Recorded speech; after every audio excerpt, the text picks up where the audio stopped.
Тез оңай дайындалатын таңғы ас жасаймыз.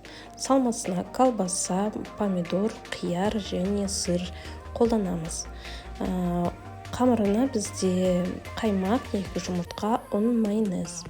2 жұмыртқаны кішкене тұзбен үстіп араластырып аламыз. Одан кейін 4 ас қасық қаймақ қосамыз, 20% менде. Жақсылап араластырып аламыз. Сосын үстіне 3 ас қасық майонез қосамыз.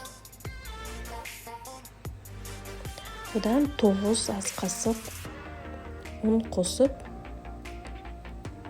кішкене разрыхлитель қосып жіберуге болады. Барлығын жақсылап үстіп араластырамыз. Менің сковородкам кішірек болғаннан кейін, тестамды мен 2 бөлікке бөлдім. Бірінші бөлігін үстіп жұқалап жайып аламын. Астына май жақтым. Одан кейін кетчуп. Осылай кетчупты да жағып шығамыз кисточкамен.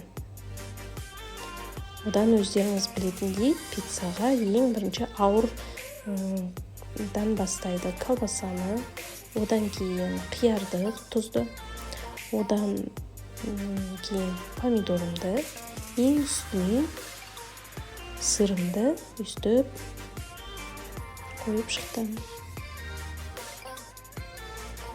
Газға 5 минутқа пісіріп аламыз. Астын тексереміз. Асты піссе пісті. Өте дәмді пицца шықты. Ас болсын.